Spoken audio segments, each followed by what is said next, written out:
Assalamu alaikum and good morning. It is Monday morning and it's a great morning here in the UK, and we hope that wherever you are watching worldwide or even online, that your morning is filled with much barakah, inshallah. And it is the month of Rajeb and the days are a blessing. Yes, definitely. I'm super excited for today's show, as per usual, and I love this month of Rajab. It's the month of Allah subhanahu wa ta'ala and the rewards are huge. Some important acts to be doing this month, generally it's repentance, as well as reciting La ilaha illallah 1,000 times in the month of Rajab overall. And it's also been narrated that our worship and good deeds are doubled during this month. Brilliant. So let's read the rewards and start today off with Mustafa Ali in the studio with our very beautiful holy Quran recitation with ayahs from Surah Al-Anbiya. Love his recitations, mashallah. And straight after that we have brother Ibrahim Ansari on the couch with daily du'as, and this includes a beautiful recitation explanation. Today is one of my favorites, Ziyarat Jamia. We also have psychotherapist brother Bilal Ali, who is dropping by to discuss the mental health stigma. Much looking forward to that, inshallah. Lots to learn. Speaking of food, we also have Sister Fahima and Sana in the kitchen with a traditional Moroccan cooked. Sounds divine. Brilliant. Well, we seem to have a sweet tooth, especially the camera crew who can't wait to get their cookies. We also have another treat coming your way, our fiqh questions, or the jurisprudential questions and queries answered by Sayyid Mohsin Shah, and the subject, again, food, forbidden meat. So for more details in regards to a competition to have your recitation of the ziyarah on your behalf recited by Mustafa, more details with him. The holy city of Karbala is home to tragedies, heartbreak, as well as treasures and wonders. Millions from around the world come to this sacred city with their prayers and tears. As well as being home to Imam Hussein Media Group, it's the home and resting place of Abu Abdullah al-Hussein and his brother Abu Fadl Abbas alayhum as-salam. Imam Hussein sacrificed his life for the sake of truth and preservation of the religion and teachings of his grandfather Muhammad, peace and blessings be upon him. Imam Bakr says, order our Shia to visit the shrine of Imam Hussein alayhi salam, since doing so increases sustenance, extends life, removes evil, and that visiting the grave of Imam Hussein alayhi salam is a duty upon every believer who believes in Imamat from Allah Almighty. So we invite you to come to Karbala and come to visit your Imam and perform ziyarah. Unfortunately, not everyone can come visit Imam Hussein. Not everyone has the ability or opportunity to visit regularly, and that's why Morning Barakah is giving you the opportunity to perform ziyarah from your very homes. We want you to send in your du'as and names of your loved ones so we can recite the ziyarah of Imam Hussein alayhi salam on their behalf. Maybe you have a loved one whose name you want to put forward, a marhum who would benefit, or maybe you miss Karbala and yearn to see Imam Hussein, peace and blessings be upon him. Why not send a small message or a dua for us to read here in the holy city of Karbala? Whoever's name you put, whatever dua or small message you have, the Morning Barakah team will pass it on to our team here in Karbala, and we will recite the ziyarah, read the message, and broadcast it on Imam Hussein TV3. Send in your names, du'as, and small messages to Morning Barakah at Imam Hussein.tv, or messages, or leave a comment on any of our social media platforms.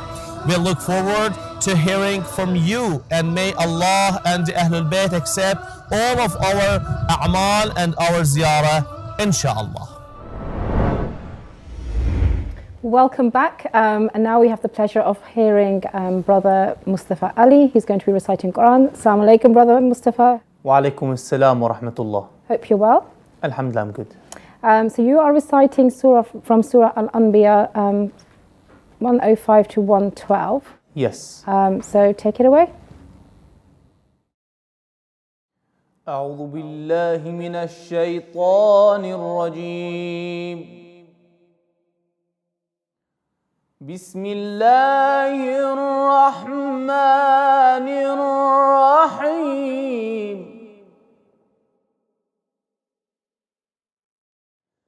ولقد كتبنا في الزبور من بعد الذكر أن الأرض يرثها عبادي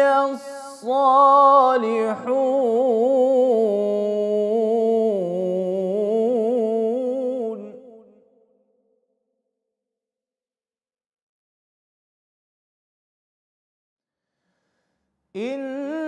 إن في هذا لبلاغا لقوم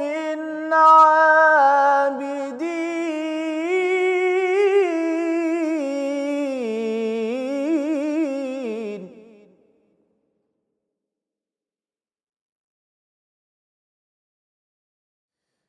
إن في هذا لبلاغا لقوم عابدين وما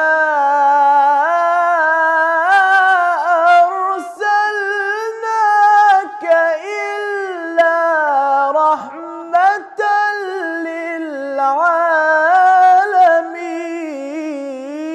للعالمين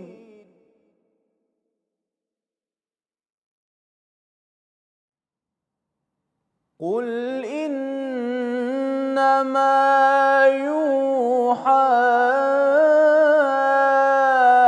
إلي أنما إلهكم إله واحد فهل أنتم مسلمون فإن تولوا فقل آذنتكم على سواء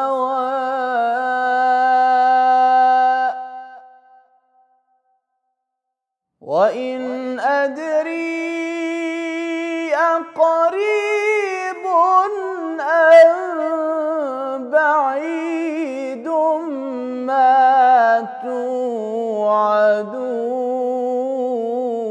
توعدون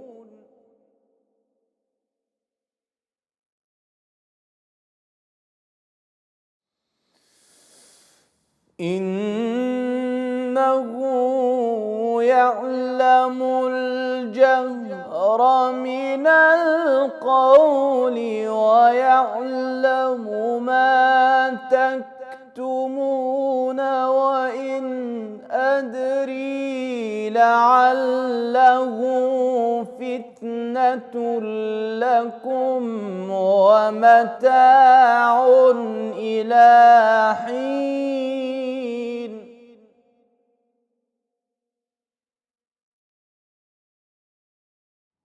قال رب احكم بالحق قال رب احكم بالحق وربنا الرحمن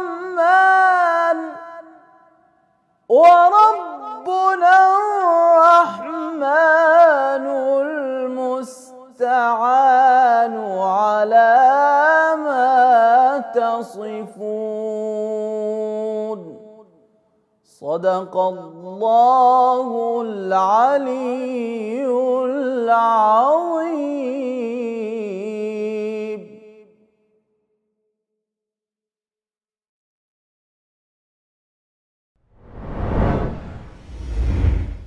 Many thanks to Mustafa Al-Ali for that beautiful recitation of the Holy Quran. This part of the show is where we take extracts from daily du'as and ziyaras and supplications and try to shed light on the wisdom behind these gems, as we call them, within the literature of the Ahlul Bayt alayhim salam. And as ever, me and Zara are always happy to welcome Ibrahim Al-Ansari onto the show. Ibrahim, assalamu alaikum. Alaikum assalam wa rahmatullah. How's your morning going so far? Alhamdulillah, so far so good. I guess we'll keep it light-hearted because it is the birth of the Imam Al-Hadi alayhi salam. And on that note, we're actually going to be focusing on a certain extract from Ziyar al-Jami'ah that mentions Imam Al-Hadi alayhi salam, I believe. You're going to shed light more about this, right? So Ziyar al-Jami'ah is actually a ziyarah that was written by Imam Al-Hadi. Oh, brilliant, okay. And it's called a Jami'ah because it comes from the word Jama'ah in Arabic. Jama'ah, which means to gather. Yes. A Jami'ah is basically a ziyarah which gathers every single infallible within the ziyarah. Brilliant. Wow. So, and in fact, so before you ask me, where do we recite this and why do we recite this? Yeah. In fact, it is mustahab to recite it in every shrine that you are. In every ziyarah that you want to, in any time that you want to perform ziyarah, it's mustahab to do the ziyarah. Especially that the sanad of this is very strong as well. Okay. To the extent where I know of a scholar who, when visits Imam al-Ridha in Mashhad, refuses to recite the ziyarah of Imam al-Ridha, and in fact recites Ziyarat al-Jami'ah instead. Right. And he does so in every single shrine that he enters, except for the shrine of Amir al-Mu'mineen and Imam Hussein alayhi salatu wassalam. Because those two ziyaras are authentic as well. Of course, right? all of them are authentic, of course. As in the sanad is strong. Yeah. But this one is so strong, and it just gathers all the ma'sumin together, where even in the meanings, it has some philosophical meanings behind it, it has some spiritual meanings behind it. This specific extract that I chose, in fact, has a philosophical meaning behind it, which we won't go into too much depth in, but of course we can shed some light on it, inshallah. So I'm quite interested to know, the Ziyarah al-Jami'ah, does the entire ziyarah refer to the imams as a whole, or does it have little segments where it speaks about each imam? So as a whole, as the whole ziyarah, it refers to all the imams. But So we'll say in some parts, it will refer to specific imams as well. okay. So the whole ziyarah refers, so for example, just like a few episodes ago, we talked about the ziyarah on Monday. Yeah, Imam Hassan. So the whole ziyarah, it refers to both of them. Right. But then there's a specific part that mentions Ya Aba Muhammad, Yes. and another part specifically mentions Ya Aba Abdullah. okay. It is a similar strategy, let's say. So you'll know who it's addressing by just the grammar of the words. So for example, if it will say kum will be all of you, or for example care or alayka will be a specific person. Specific person. So we refer back to the name that was mentioned before that word. That word, okay. And Ziyarah Jama as a whole, it will signify you who it's talking about? Of course. All right. So if in a specific part it's going to talk about a specific person, it will mention, but as a whole, let's say 98% of it's actually speaking about most of them, and it has such beautiful and amazing meanings behind it. I'm sorry, I'm really interested in the actual chronological kind of order of the ziyarah. So does it paint us, like for example with Dua Nudba, it paints a story. In the beginning, talks about the Prophet's life and what happened, and then he passed away, and then Amir al-Mu'mineen and how he passed away, and then when Amir al-Mu'mineen passed away, what happened to Imam al-Hussein, and then so on and so forth. So is Ziyarah Jam as sort of similar kind of storyline, or I wouldn't say it is similar in terms of that storyline, but I will say it is similar in terms of how it brings everyone together. Right. And in terms of lessons, although the lessons are not the same. So for example, in Dua Nudba, when we come to the lessons given in it, it talks about the status of Amir al-Mu'mineen, for example. وَقَدْ قَالَ عَنْهُ رَسُولُ اللَّهِ this and this and this and this. Whereas over here, like I said, it goes to more spiritual meanings, some philosophical meanings behind the aspects of these imams. What are they? What is their role within the ummah? How did they live about their lives? And with how did they live about their lives, I don't mean how they lived it on a daily, but I mean in terms of how they gave zakah, how they aqamu salah, how etc. So this is an excerpt of the dua. How long is that? Is the whole The ziyarah is quite long. It is a few pages. This specific extract is a very small extract actually from the whole ziyarah. I'd say to recite the ziyarah will take roughly 10 minutes maybe. Oh, If people in a ziyarah going visiting, then that's which not is too- quite long for a ziyarah Yeah. because Oh, ziyarahs are usually short. Ziyarahs tend to be around 5 minutes Yeah. maximum, correct? well, depends on how fast. Depends on how fast you recite as well, yeah. of course. So do you mind just reciting so that we can get into you're mentioning the spiritual, definitely, philosophical. I'd inshallah. love to hear more about it.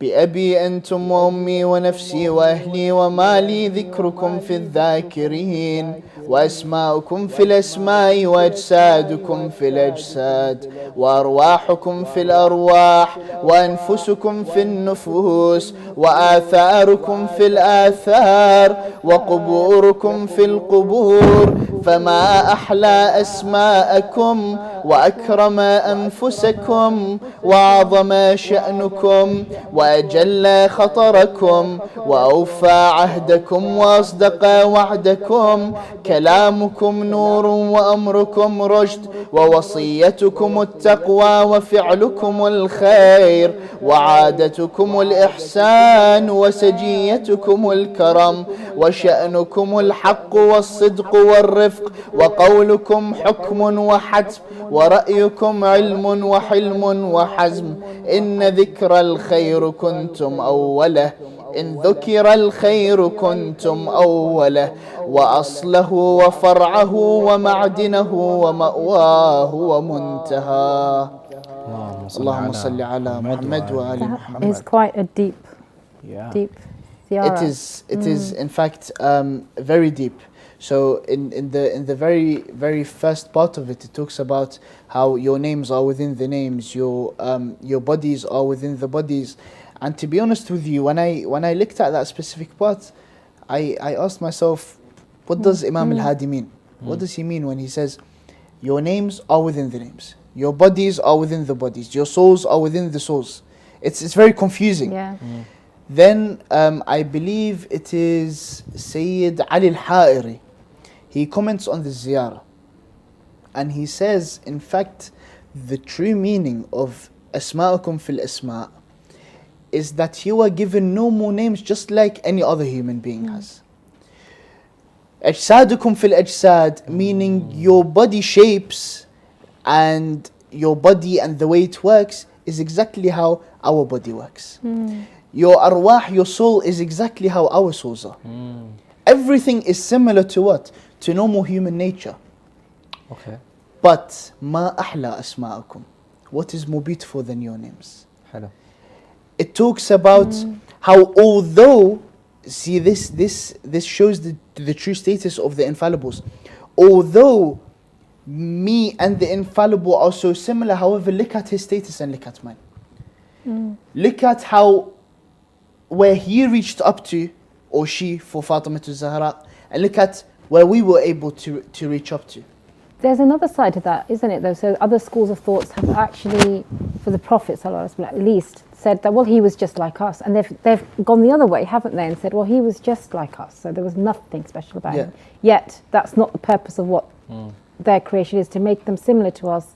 So we relate to them, but and also show the potential we can reach. Definitely.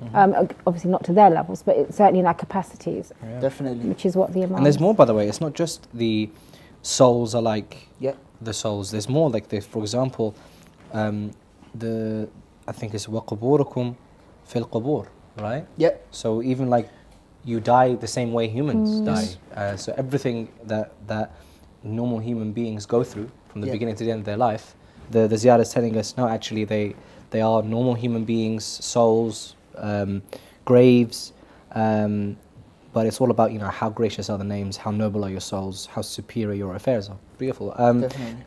I'd love to know why this particular excerpt, how do you say? Extract, yeah. What is it called? Excerpt? Is it Yeah.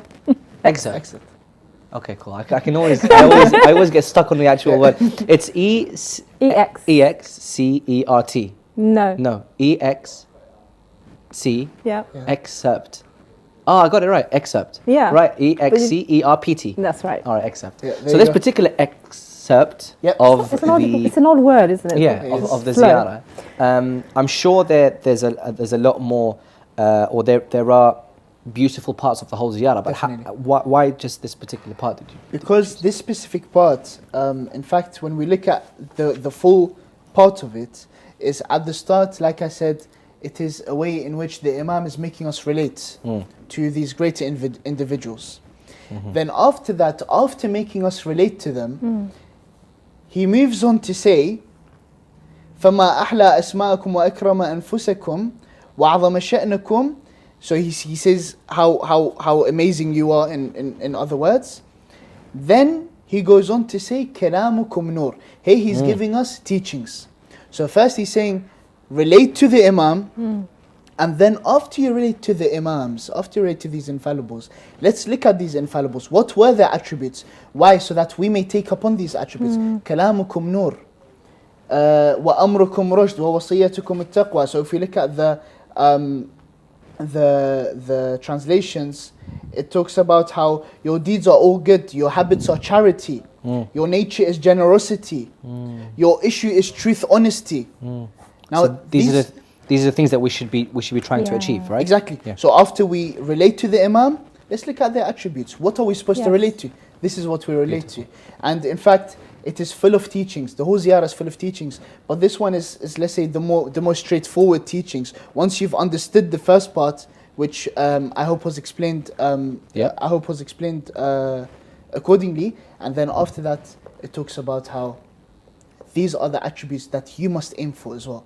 And Imam al-Hadi himself, he had many of these attributes. Imam al-Hadi, in fact, many people, so since it's his birth, it's nice to mention him for a little bit. Imam al-Hadi was such an amazing personality, and I don't know why, I feel like the more you go in the sequence of the Imams, the less they are talked about. So Imam al-Hadi, we find him to be Imam number 10. It's slowly people, I feel, go downhill until only Imam Mahdi, just because he's the Imam Vatem. Whereas his stances during his lifetime were unbelievable. One of the best of stances, one of the most amazing stances he took was when he was taken to Samarra. And of course he was called Imam al-Askari not because he was in the army, but because the area was called Askar. So Askari relating to the area that he was in. The tyrant of the time, he was drunk on one of the days, and he says, bring me the Imam. So they go and they break into the house of the Imam, they bring him. He says to him, come closer to me. He gives him a glass of wine. The Imam looks at him and he says, by Allah, this has never mixed with my blood or my flesh. So then the tyrant looks at him, he says, then recite me some poetry. The Imam looks at him and he says, please excuse me from reciting poetry. I don't usually recite a lot. He insisted and insisted and insisted. After he insisted, the Imams, when they come to their poetry, unbelievable. He starts talking, باتوا على قلل الأجبال تحرسهم غلب الرجال. غلب الرجال. So he starts talking about how they were on such high statuses. And then he says, فَأُنزِلُوا بَعْدَ عَزٍّ عَنْ مَعَاقِلِهِمْ فَأُودُعُوا فِي الْحُفَرِ بِئْسَ مَا نَزَلُوا. They were of such high status they think they were. And then they were left in a hole, which means the grave. And it is the worst of what they went down in. Because as we know, the grave either becomes a garden of heaven or a hole from the holes of hellfire. And then he carries on to say that as if a shout comes forward to say, what are these people? Then the grave answers by opening up. This is the images that the Imam forms within the poetry. Then the grave opens up. تِلْكَ الْوُجُوهَ عَلَيْهَا الدُّودْ يَنْتَقِلُ. These faces, the insects, they travel around it. And then he says, how much did they eat and drink during their lifetime? That now, فَبَاتُوا بَعْدَ طُولِ أَكْلٍ يُؤْكَلُ. So after how much they ate, and now their faces are being eaten by the insects because of their deeds. So the image is that it shook the tyrant during the time. And of course, it's his birth, so I don't want to get into detail, but this was one of the reasons why he was assassinated afterwards. And in fact, that piece of poetry, the images behind it, if we were to bring it to any tyrant, honestly, any tyrant, it would shake his throne, even if he was just to read it, not given by the Imam. So his stances were amazing, his lessons were amazing, and I think he should be taken as a great example for every single one of us. Fantastic, fantastic. Brahim, that was a beautiful end Thank you so much. to the episode. Just to recap, I thought I'd just make some notes to recap for the viewers. In terms of Ziyara Jam'a, it basically means where it gathers all the Imams together, and it is recited as in all of the shrines, because of the Sened is quite strong. It's kind of recommended to recite in all of the shrines because the Ziyara refers to all of the Imams. And in terms of the excerpt that you actually mentioned, it refers to the Imams as being normal in the sense that they are born, they have bodies and souls and graves and whatever, but their virtues are of the high, their names are of the high, and the lessons that we can learn from their lives is basically in this dua, in the ziyarah, in the sense that, for example, truth and honesty, decisiveness, your habits are charity, your nature is generosity. These are the kind of attributes that we should help align to. And on the last bit, it's the Imam al-Hadi, which was amazingly put in the story of Imam al-Hadi and that was very nicely summarized. Yeah, I think I'm going to do that. Yeah, I'm going to summarize the points. But yeah, anything to add, Zara? No, absolutely not. 10 out of 10. Beautiful. Thank you. Thank you so much. Thank you very much for having me. We pray for a blessed day for you ahead. Likewise for you and for families, inshallah. We'll see you in the future mornings. Yeah. Inshallah. Keep us in your du'as. And on that note, Zara will be joined by Brother Bilal for another segment of, I believe it was called The Specialist. Specialist, Yeah, yeah. the Specialist segment. Join Stay us after tuned. the break.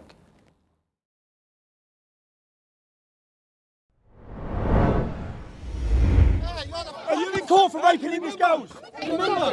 You're here defending the paedophile. I'm here defending your dad. These women are here defending the paedophile. You're here defending. We don't need a TV channel because we've got mosques.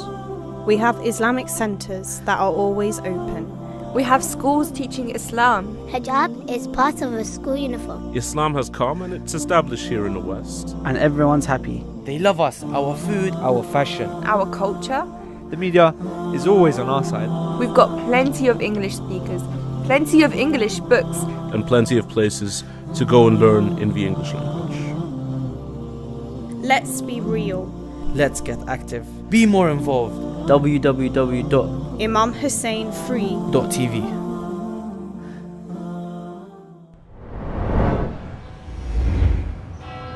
Welcome back, dear viewers. Hope you've had a time for a quick cup of tea and sitting settled. So we've just come back from daily du'as. Alhamdulillah, lovely session. Always a pleasure with Brother Ibrahim Al-Ansari.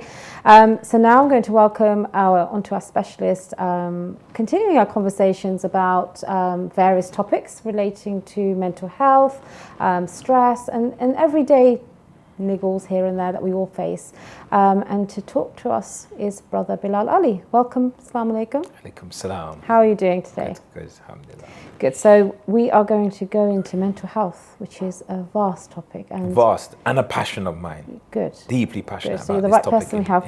Indeed. And you know, I think a lot of our experiences, if we're not passionate or we don't have that in our line of work, it's not, you know, unless it touches us in a capacity that, you know, someone we know, we don't really know much about mental health except like, oh, that person has a condition, but how we deal with it, the stigmas we hold around it because of our ignorance, and that's what I'm hoping that we can, through our conversation, we can, you know, you can enlighten me, inshallah, the viewers as well, about how we can be more supportive.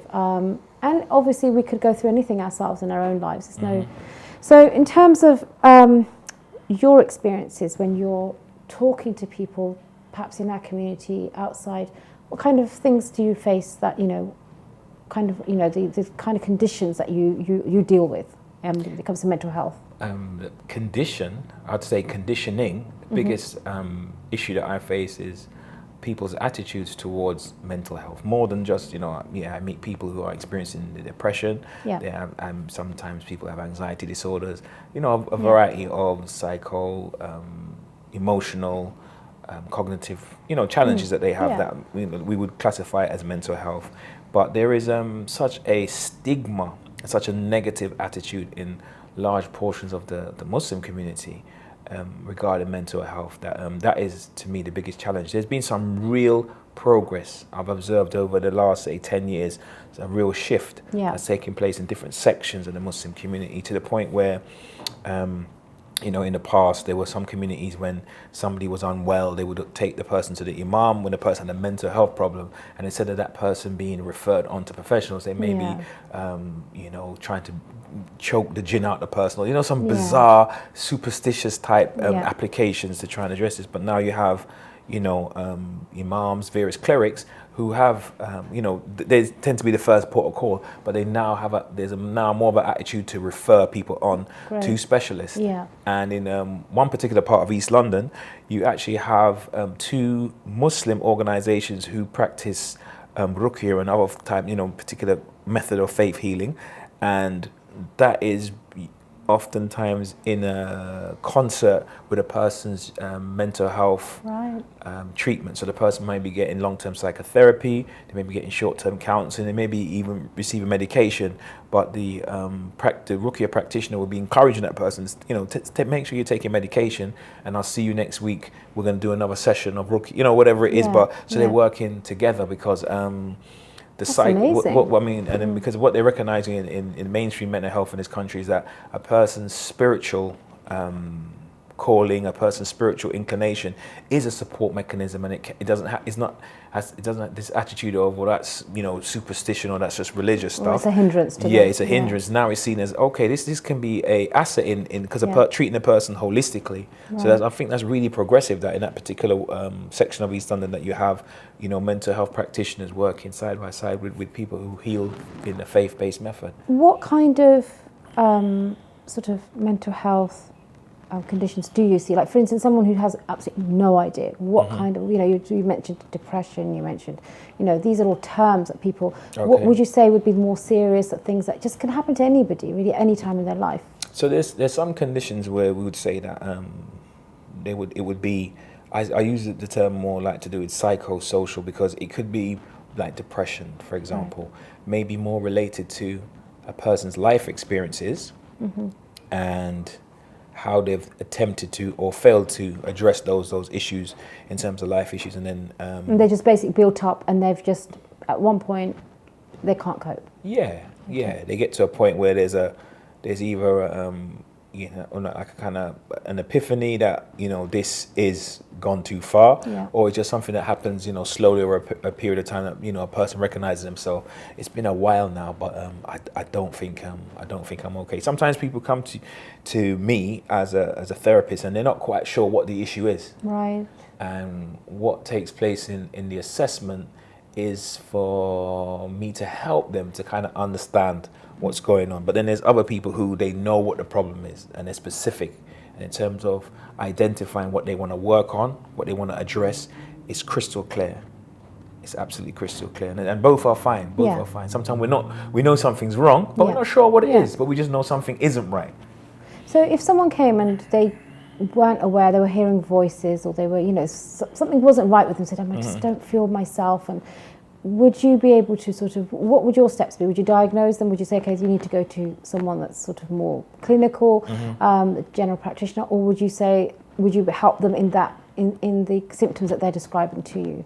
It depends on what the symptoms it is that they what they portray, and what I mean by that is that's why, in terms of working as in private practice, there's a whole screening process. Right. So and one of the things that you explore for are, you know, are you on medication? Okay. Anything that would affect your mood, anything that would impact your mood, or have you got a history of mental health in terms of, have you had a diagnosis for a particular disorder, a particular issue? Have you had counseling or talking therapy, or, you know, psychological intervention in the past? Or have you had do you have issues with substance misuse, any addictions? Right.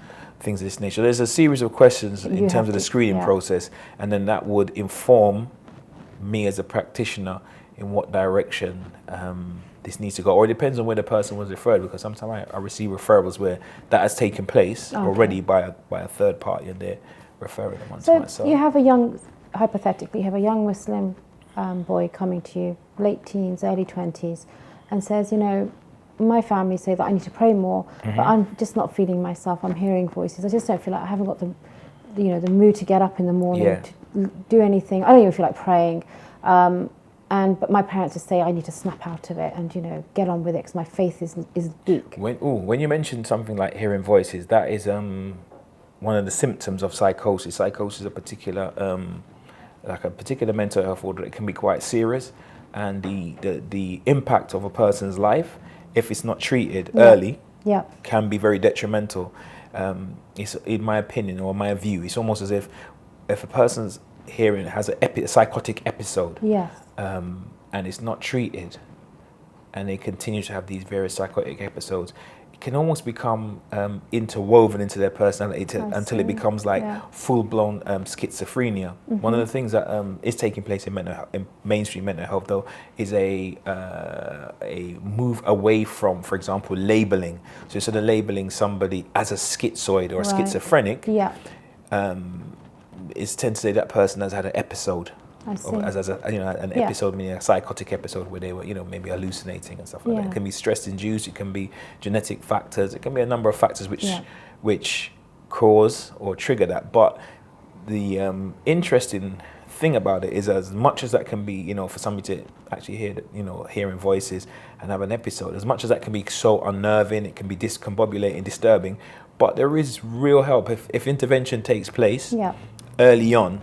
People go on to live regular functional lives. I mean, sometimes people have periods where, you know, this is, you know, unfortunately, that this is the type of thing that happens to them, but there is support mechanisms in place that they can still live functional lives. It doesn't have to define their lives. And that's why there's, I think, in part, this move away from labeling people, because it becomes like a self-fulfilling prophecy where I can't do this because I'm a schizo, or I can't do that, or I'm like, as opposed to, or people labeling them and speaking down or being pejorative. But I guess that comes down to sort of, you're talking about practitioners that are moving away, but when that trickles down into society, it does take time, doesn't it? And for sure. And for instance, we know in, like I said, so the, you know, obviously the question I asked was, how do parents, you know, if they're making their children, or, you know, somebody's coming and saying, well, actually, I feel like, you know, maybe my faith is because I lack faith. How would you, as a practitioner, say? I think that's too simplistic. I mean, you know, people, everybody has mental health. Everybody has mental health, and I think that's what we have to. I can't emphasize that enough, and I really want to get that across. Everybody has mental health. Mental health isn't. How can I put it?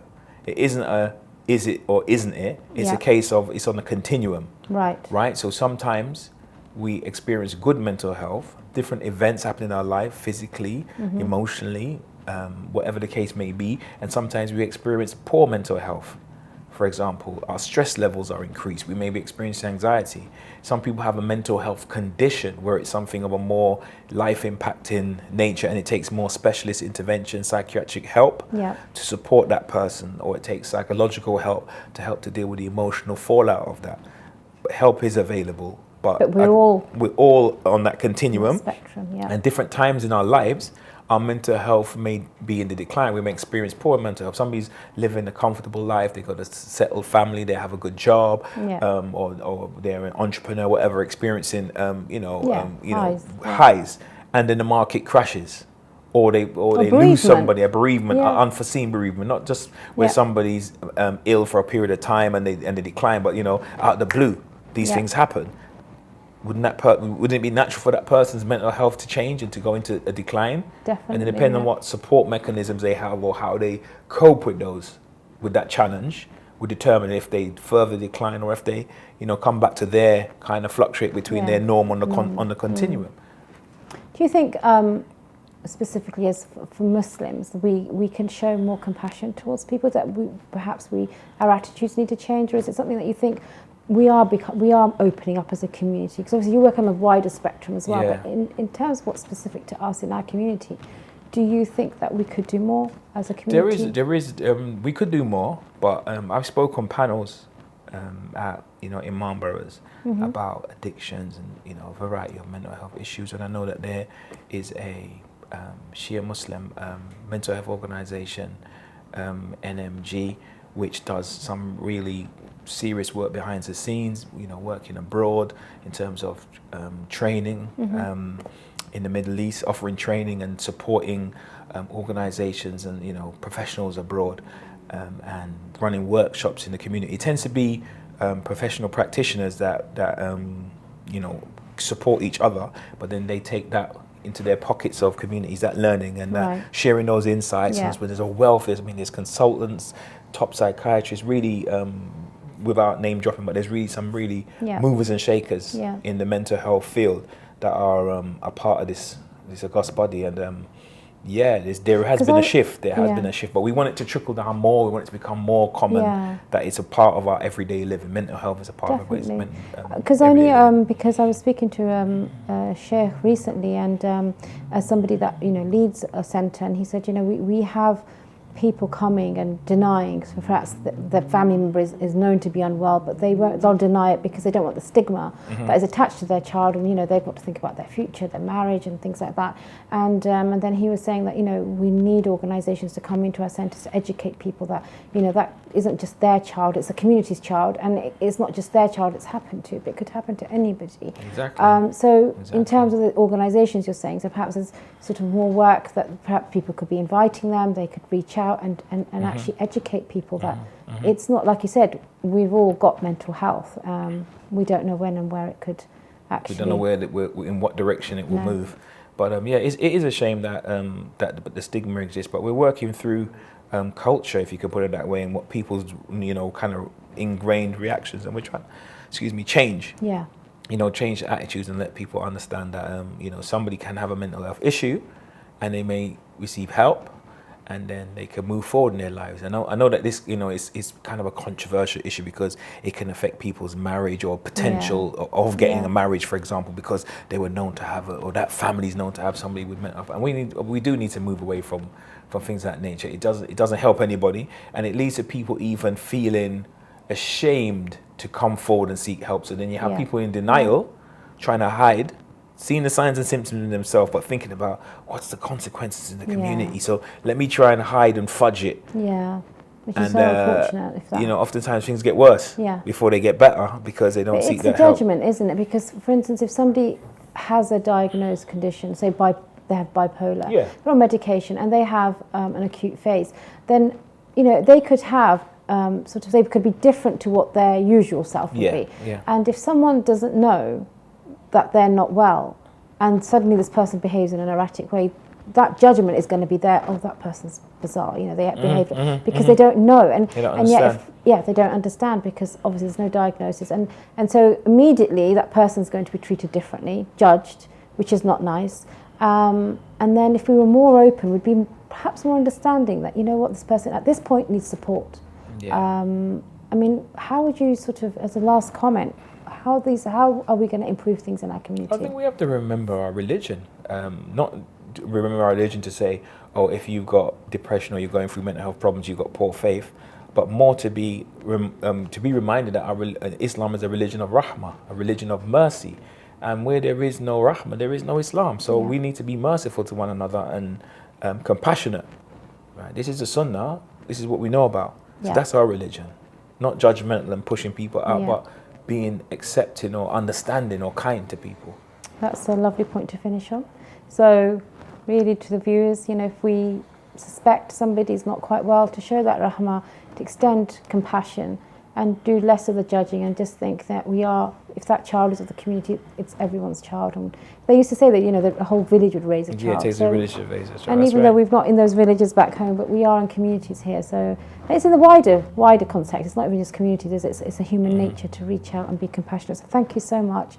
It's a vast topic, as we said. We'll just try to, touch the basics and say, well, how can we make those changes in our own life, perhaps for people we know, and support them. So inshallah, you have a blessed day ahead of you. And inshallah, we'll see you another morning. Inshallah. And I hope you've enjoyed that session. And now we are going to head off to Fahima and Sana. And I'm looking forward to seeing what they're cooked, because I would like some as well.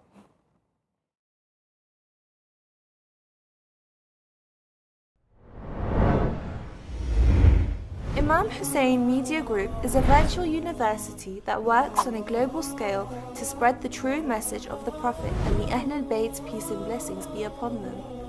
IMAM HUSSEIN TV was established 10 years ago in the city of Isfahan, Iran. We work to cover all aspects of religion, Islamic jurisprudence, politics, philosophy, and many more, and aim to bring the public's attention to the righteous Islamic sect, Shia Islam. Our ultimate goal as a media group is to convey the interpretations of the Holy Quran, as well as the traditions and knowledge of the Holy Prophet and his progeny, may Allah's peace and blessings be upon them. Our objectives are to protect and safeguard the Shia youth from the destructive impact of immoral ideologies, standing up against injustice by documenting the oppression of Shia across the globe, as well as encouraging peace and unity amongst the Muslims.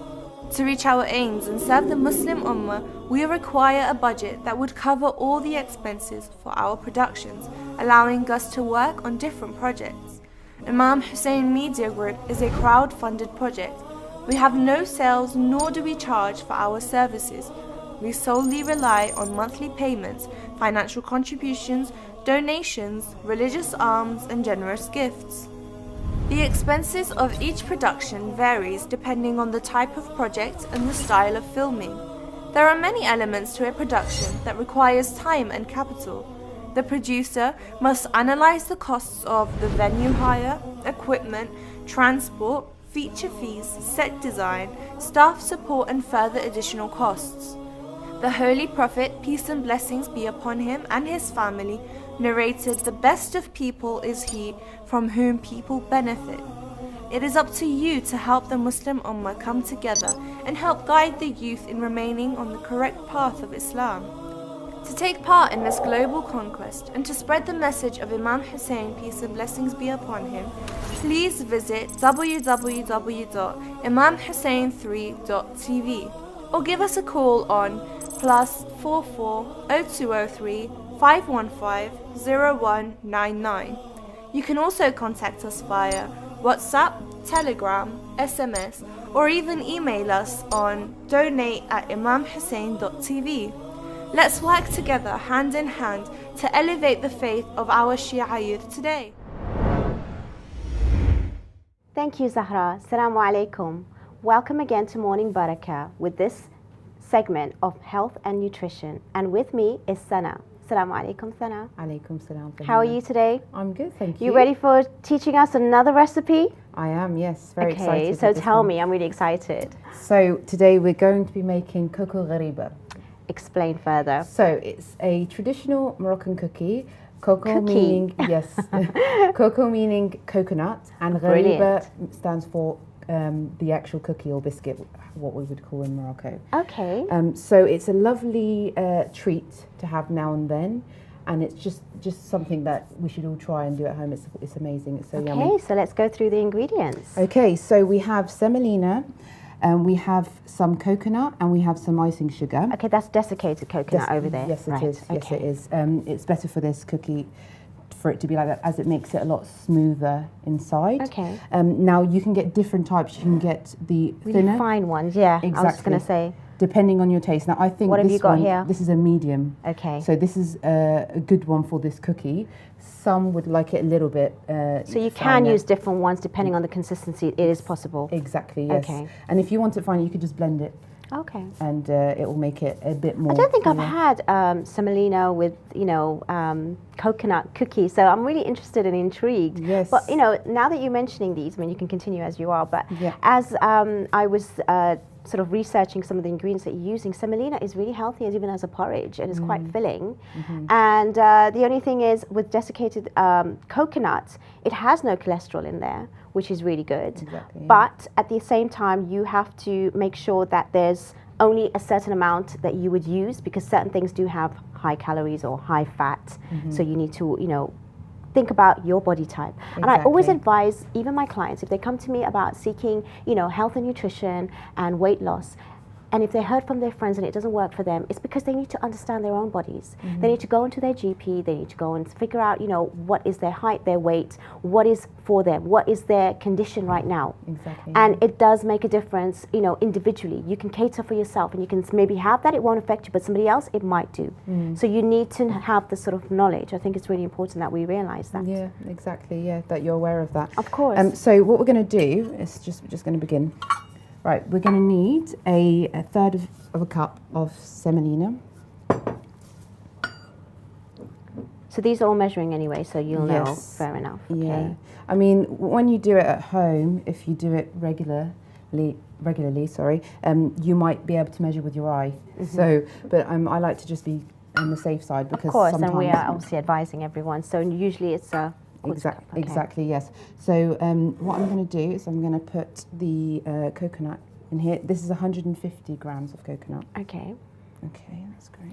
And this is a cookie, which I see there's no other equipment. Like, normally you need a blender or when you're baking and things like that, or a whisk, electric whisk. So, okay, I'm more interested because it's really simple. Well, it is simple. We're going to whisk just one thing, but the rest of it is all like stirring or by hand. Okay. So it should be, not and too all from difficult. scratch as well. Exactly, yes. And also we're going to need half a cup of some powdered sugar or icing sugar. Icing sugar, right. This is a key ingredient of the actual cookie. Really is. I know it's sugary, but it's, again, now and then. You're not going to have this all the time. Okay. And obviously this is like, how many cookies would you say you would make from this? This would make about 10 to 12. Okay, so it's going to be obviously divided. It's not the whole amount. So, as an extra treat, like you said, once a week, there's no reason why we cannot indulge every now and again. Exactly, yeah. So we're going to mix that all up. What we also need to add in there is about a pinch of salt, just to kind of balance the sweetness. It's funny you saying that even about salt, because it's been narrated that our Prophet, peace be upon him, and his family even said to Imam Ali alayhi salam to start your food with salt and end it with salt. Exactly. Because it actually, gets rid of a lot of, the sort of things that will happen to you that is bad for your health, and salt sort of like kills that in a way. Exactly. So, even though it's obviously too much of anything or too little of something, but to have a little bit of salt is something that even is known to be quite beneficial for you. Exactly, yeah. So what I'm going to do now is I'm just going to take one egg. Now, it depends. You can put it in the bowl itself or you can whisk it separately. I think what I'm going to do is just so the powder doesn't go everywhere.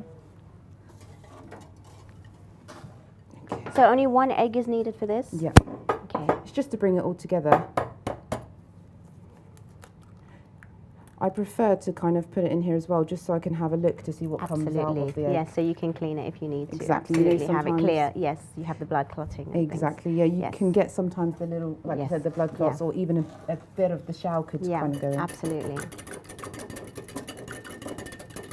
No, I like this type of baking because it's really quick and easy, because normally if I was to bake, it takes like the whole kitchen. You can't cook with it because it takes the whole day and you need lots of washing and lots of, other instruments that you need to use with it, utensils. Exactly. And it just makes it really difficult. But cookies are nice and easy. It's a really good treat for yourself, for your kids, for family generally, and to add along for the end of the week. It'll be something that even if you think that, wow, I'm so tired, but actually you can come up with something like this with, really less effort. Yeah, get the kids involved. I know it's a bit messy with the icing powder. But that's fine, but, it's okay. I put about a teaspoon of vanilla. Obviously, you don't need to use this. If you prefer almond instead of vanilla, you can do that, or you can just omit it. It's not essential. Right. Some people do put lemon in there, so they will grate a bit of the lemon. And the actual zest or the lemon? The lemon zest, yes. And they will put that inside as well. We only need 2 tablespoons of oil in here as well. Is that vegetable oil that you've got there? Yeah, this is vegetable oil.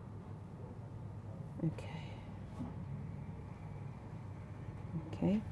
Well, that's why we've also decided to have this health and nutrition in a very short, small segment to make it you know, really easy for our audience and for people that are busy, and a lot of us do work nowadays, and to come home and still have these healthy, nutritional, and cheat day meals that makes it look like as if, oh wow, you've cooked, you've baked, and you've done everything, and it literally takes only about 10 minutes. Yes, which is amazing, right? Exactly, yeah. And not forgetting, almost forget the baking powder. Yes, we just need about for it to rise. Yeah, a teaspoon of that. Okay. And there. I mean, normally I know with baking as well, you would sieve some ingredients, like even you've got the semolina, that can come in different, like really coarse, really fine. Yes. I forgot to ask you about that. Yes, I use fine. Okay. Just because I think it makes the cookie a lot smoother. All right. Again, experiment, see. What do you prefer? You try it with fine, try it with a coarser one, see which one you prefer. Mm-hmm. Right, so what we're going to do now is we're just going to pour this in here. And mix the wet with the dry ingredients. With the dry, yes. And then you whisk that together. You can whisk it. I like to do it by hand, so I will just do a little bit with the whisk, and then just because I think I can really kind of get all the ingredients mixed together. All right. So I'm just going to. Wow. Okay. So it becomes like a sticky dough. It does, a crumbly sticky dough. So, but the key thing to this is that after we've mixed it, is that we should refrigerate it for about 30 minutes. Okay, so this is something that you could do overnight, or you need a bit of time while the rest is cooking, and then prepare it in that way. Exactly. So as you can see, like as I'm mixing it, I can see the consistency it's of it. starting to get a bit more together. Exactly. It's so simple and so easy. It is very simple. I cannot believe I'm making cookies and looking at it this way. And it's actually ingredients that you wouldn't normally have, because we always think of the chocolate chip cookies. So it's like something slightly different, because not everyone has that same sort of taste. You know, we think everyone likes sweets and chocolates, but it's not necessarily. We want something different. Exactly, yes. And once you've kind of got it together, you can simply wrap it up with a cling film, put it in the fridge for about half an hour. Obviously, we're going to just show you right now because we don't have that time to do it. But I'm just going to go and get the baking tray that we'll be using. So you oil this? I will put just dip the brush in there, very minimal amount. You don't need, as you can tell, even the cookie itself. Yes, it's quite moist. Yeah, it doesn't need a lot of oil anything. or anything. Okay. Okay. Now this is actually the fun bit. Okay. We're gonna. Right, so just move this to the side. So that has been set now for half an hour in the fridge. Yep. Okay, so it's going to be quite cold. And hopefully that will make it slightly harder and hopefully hold it together. Yes, exactly. That's the aim, so that it doesn't crumble. Right. In this bowl here, I have orange blossom water. Okay. So I could smell something really strong. Wow. If you have a smell. Okay. Oh my God, that's amazing. amazing. Really, beautiful. So how do you use that in the ingredients? So how I'm going to use it is simple. I'm going to dip hands in there. Okay. I'm going to show you now. Let me just make sure. Dip both hands in. Get a great amount of the orange blossom water on your hands. And you can get them anywhere? You can get it anywhere. Most Middle Eastern stores have it. I mean, I've never ever known to. Oh my gosh, I've never used that ingredient before, and the smell's amazing. It's amazing, yes. It's a wonderful smell. We use a lot of this in Morocco, and the difference between the rose water and the orange blossom water, we call the rose water the maiwarid, and the orange blossom we call it mai zahar. So not everyone uses it, but we do in Morocco a lot for a lot of our cookies. The baking, okay. Yes. Yeah, because I know rose water is quite common. So and it will stay there. The fragrance is so amazing. So this is the amount of the size you would normally. Yeah, like the size of a kind of a walnut. Sorry. Okay. About that. That's perfect. Okay. But then also what we will do. Oh, you're going to coat it, sugar coat it. Lovely. Very. It depends. You don't need to do too much, but just make sure the whole thing is covered, and then just slowly. Kind of. Will it expand a bit? It will, and when it bakes, it will start to kind of break, and it will have that beautiful kind of look to it. And then you would just put it there, and then you'd just do the same for the rest of it. Right. And once you've done it all, you would leave it in the oven at 180 degrees for 10 minutes. Oh, so it doesn't even take that long? No, 10 minutes. And what you'll find is some of the cookie, when it comes out, it might start to break and fold. It's fine. Take it out. What you will do is just gently push it back into shape. While it's hot? Whilst it's hot, and leave it. It will dry, and then it will harden. Okay. And that's it, really. Do we have a finished product here for us to taste, and hopefully I can have a real, you know, indulgence on that? Exactly. Let me just go and bring that. Right, here we go. Oh, wow. So this was that something looks absolutely amazing. we had made earlier. So the colour doesn't really change so much because some of the cookies will go a lot darker. Exactly, yes. Okay, so this remains as quite light and bright. Yes. Okay, so can I? You can go. I'm One just second dying for though. this. I want to do one more thing. Okay, fine. I'm so before- impatient right now because this is so appetizing right now. The finishing touch. Okay. Oh, you get more icing sugar. Okay, this is an option, by the way, because we have used a lot. It's an option, but you know, when you have guests over, you just might course. want to kind of make it look a little bit, you know, prettier. Well, to be fair, the ingredients are not the usual and not the norm. And again, we are using it in different amounts for each cookie, so there's nothing wrong. And it does have a lot of nutrients in the case, so I'm going to try Go ahead, one. yeah. Absolutely. I'm going to break it so I don't have a whole lot. Wow, it looks absolutely amazing.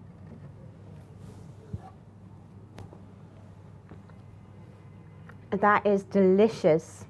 Absolutely delicious. And it's really soft, actually. I didn't realize. It is. It's really soft inside. It kind of melts in your mouth a bit. Yeah. Because normally cookies are really hard. Exactly, yeah. It looks like it's hard, but when Yeah, you bite it, it has exactly. this No, soft, this crumbly is absolutely delicious. texture, yeah. It's really, and it's quite addictive as well. When you have one, you might have a few after. And you know what? This plate's staying here with me even after the show. Thank you so much. You're welcome. Traditionally, we do serve this with some Moroccan mint tea, and it goes so Absolutely well delicious. with it, and it kind of complements it. That's a really good idea because obviously, you know, we normally have sugar in our tea. So if you're going to have something like this, you can have that as an additional extra. Exactly, and you don't need to put sugar in your mint tea. Exactly. Because this has got the sugar, and like you said, it will just balance it. Thank you so much You're for this, welcome. and I'm looking forward to finishing this off. But before we do, I'm going to have to say thank you so much for watching, and inshallah we will be back with more recipes. Thank you very much. See you next time. Over to you, Zahra and Ali. Assalamu alaikum.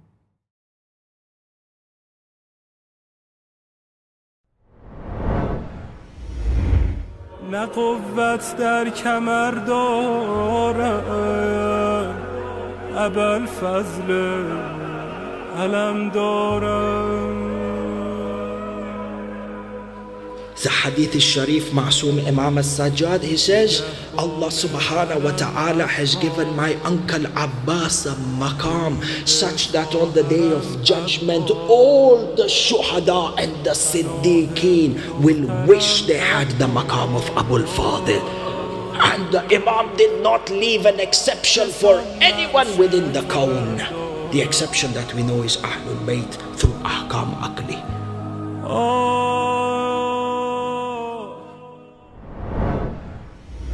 Of course, back to my favorite part of the day, and we're talking about some random miscellaneous subjects that have great interest to the Islamic community, but not really much discussed. And we're of course joined by Sayyid Mohsen Shah today. Assalamu alaikum, Sayyid. Alaikum salam wa rahmatullah. How are you doing today? I'm very well. How are you? Yeah, I'm doing well. Doing Lovely well. morning. Nice to see you smiling on this great morning. London. Good, good. That's what we need, your enthusiasm. Thank and you. Had a lovely weekend. Good. Good, alhamdulillah. It's always good to have you, Sayyid. So we're going to give you a subject. We were just thinking about, you know, we previously mornings we've spoken about different types of meat and, you know, halal and haram.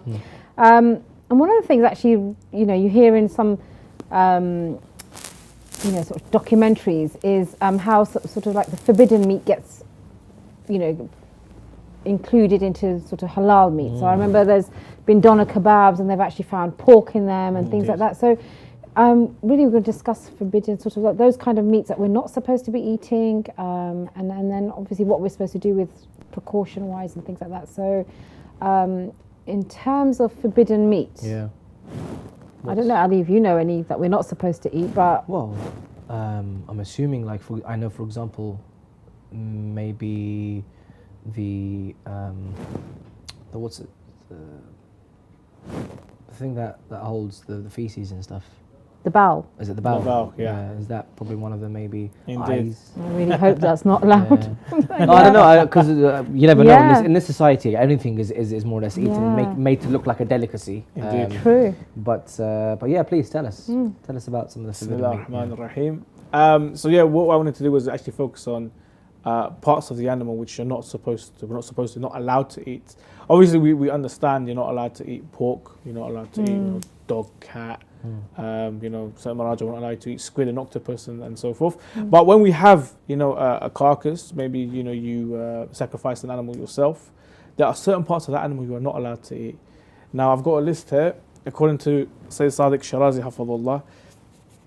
If you go to his Risala Amaliya, page 575, he'll give you a whole list here. Really? So yeah, I'll just read them out to you. The first of all is this is quite, common sense really, is dung. Blood. Blood I'm going to make a note on blood because that's a very important issue that I wanted to speak to you about. Indeed, if you eat steaks, then yeah, you're a steak eater. Blood is blood, the male and female genitals, placenta, the glands. The placenta? Yeah. That's interesting. Exactly, yes. Human placenta is actually okay to eat. Indeed. It's actually nutritional benefits to it as well. Indeed, we will discuss that, inshallah. Glands, testicles, the pituitary gland, which is in the brain. We have the spinal cord, the two wired yellow nerves which are on both sides of the spinal cord, from the neck all the way down to the tail. Wow.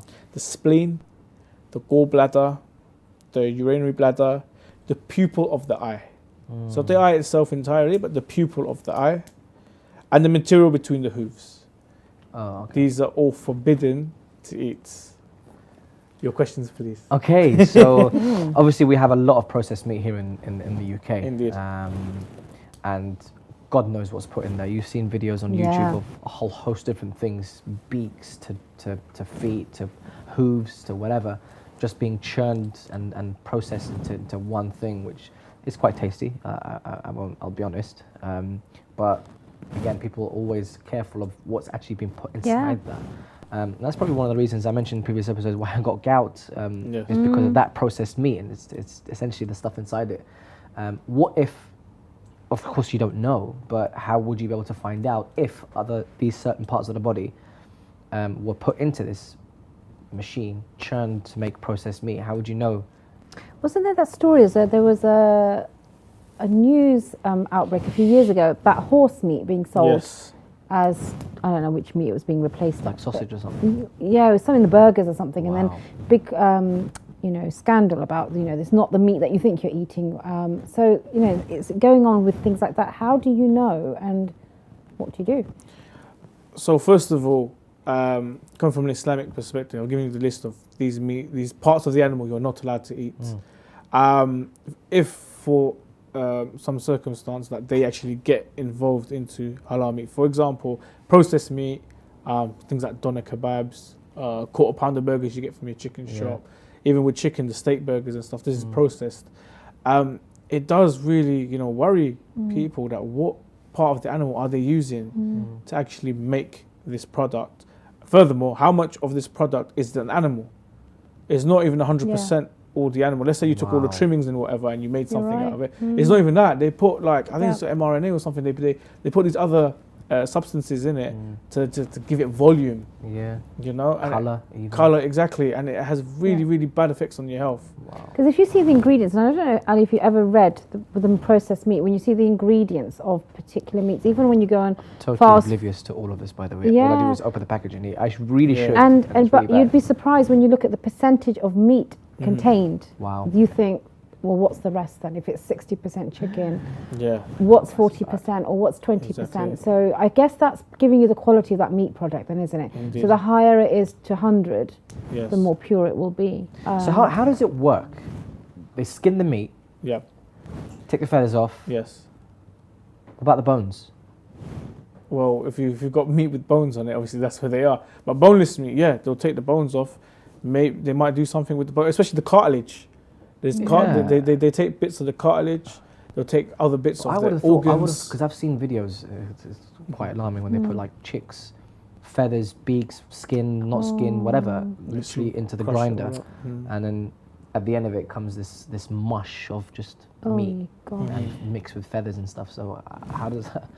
You know, even saying that, it's like even when you go to the butcher and you see them, if they're trimming your meat and they're trimming the fat of it off from it.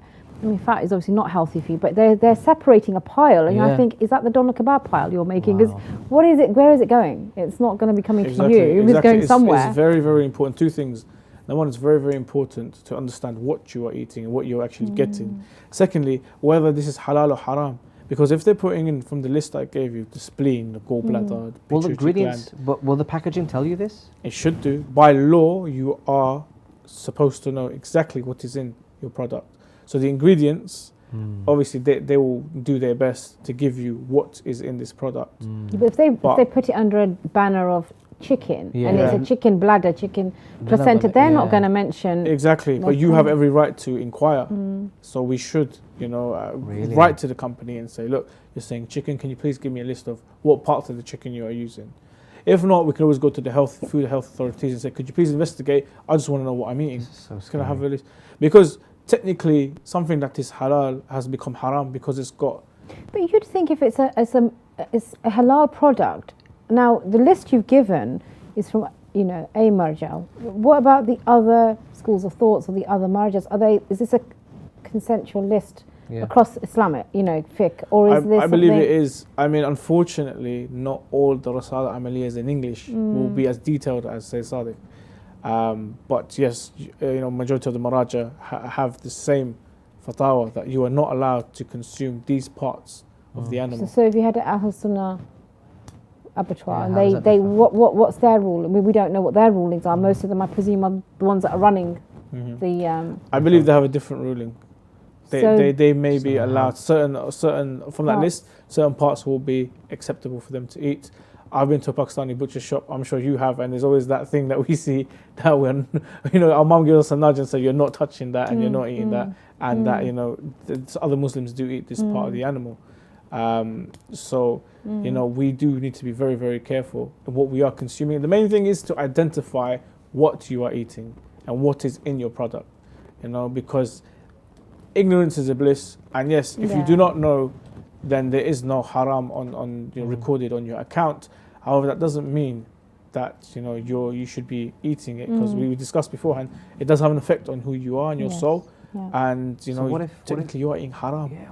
Exactly. What if you do find out that actually one of these ingredients or body parts is part of the ingredients? And then number one, you have the obligation to stop eating from that specific product manufacturer. And then do you have an obligation to tell people? Yes, you do. Right, that's an interesting question. Of course, you must. You have an obligation to inform everyone. I think the best thing to do is actually inform the authorities or the actual company and say, look, this is in your product. You need to advertise it more. Or if you have a halal sticker, could you please, do something in regards to that halal certification? Because according to my rulings, it's not halal, and you're false advertising technically. Actually, that goes on to the next question that I have. That gelatine is a big issue in our community, and I get really irate when you see these messages going around. Do not eat XY product. Is not allowed to be eaten now by Muslims because it may contain gelatine. Is that something that we're supposed to do? I was told that if you find information for yourself, keep it to yourself. But what's the ruling? What is in terms of gelatin? This caused a lot of debate. Sparked a big debate within our community. What is gelatin? What's the source of gelatin? May it be consumed or may it not? We have products that have gelatin in it and they've got a big green V to say it's suitable for vegetarians. Gelatin is an ingredient which originally comes from bone marrow, and it's used we get in a lot of jelly and those sort of products. Those sweets, them jelly sweets that we get, very famous in our community. They can contain this ingredient. Some of it comes from animals which have not been slaughtered in a halal way. For example, like a cow or a lamb. Some of it comes from a pig, from pork. They'll take it out of the pig bones. Some of it comes from a plant, so they can use it from a plant. Sometimes they take a bit of everything and mix it all together.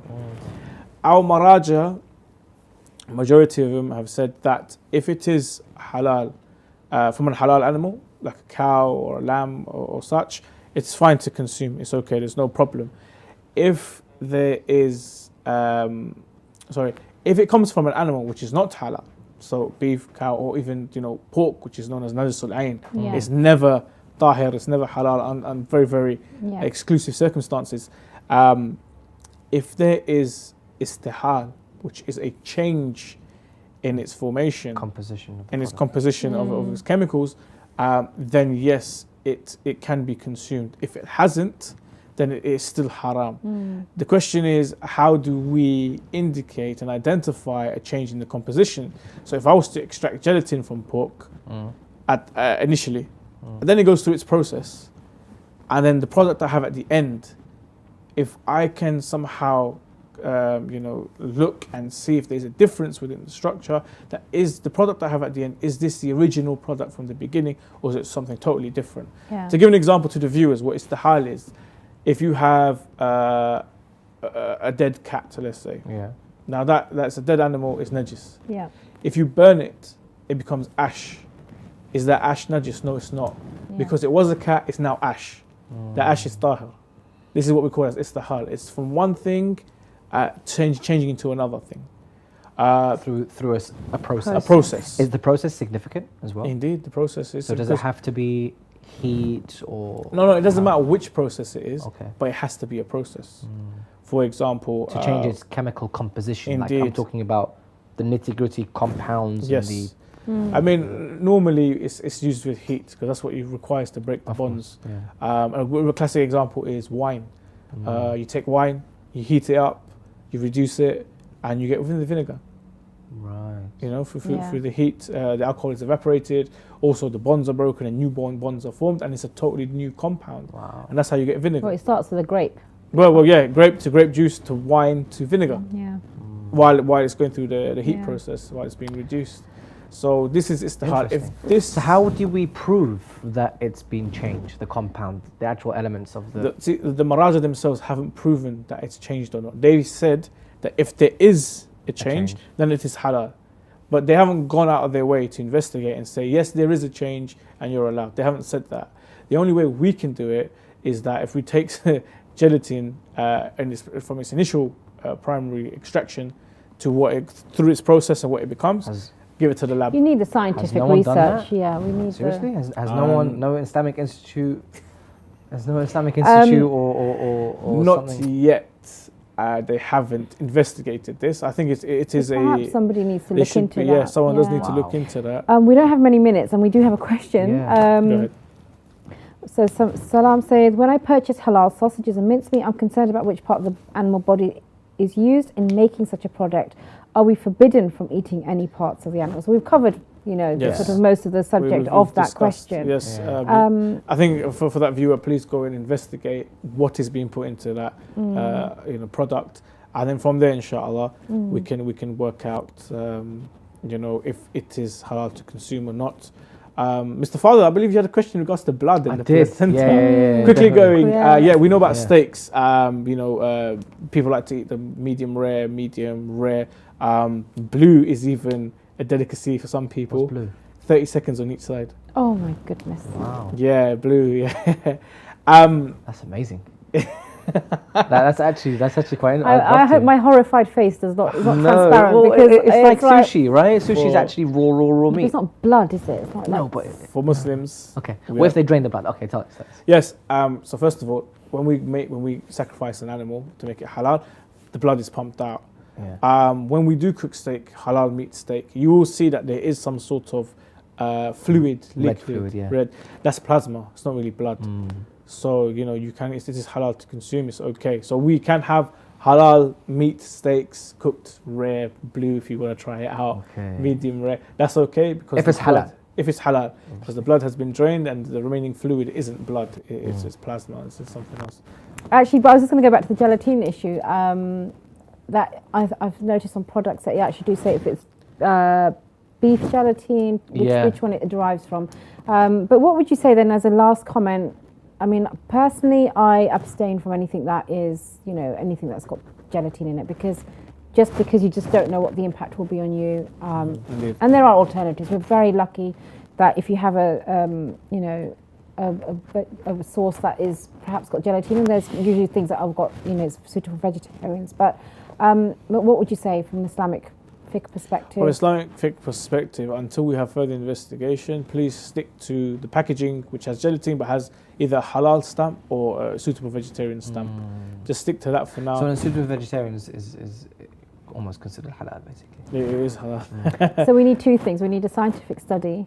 Indeed. That's essential. Yeah, and I'm especially really from- surprised the Islamic community hasn't come together to actually form a committee to look into this. Maybe there are, I don't know. Well, but good thing is you can have your blue steak. yeah, that I'm definitely going to have. Yeah. So- Although I wouldn't... I Would don't you really try it? No, I don't like steak rare. Or even medium. I like it very, very well cooked. You'd think the way he was saying it that he No, I just like actually fish. The thing is, I try to equate the two together. Like Right. fish raw, I'd eat any day of the year. But meat raw, it's a bit of a different issue. Like for Yeah. example, I know there's a Lebanese cuisine. They They have raw minced meat with olive oil and a bit of dressing, and they'll eat it there and then. That would make Isn't me that in a sick. certain way for your, your intestines? But how can that be healthy? I mean, it must be because they're obviously eating it. Red meat is okay. Red meat to eat raw is Chicken, safe. isn't it? White meat, no. No. But red meat is okay. That's why you can have it like blue.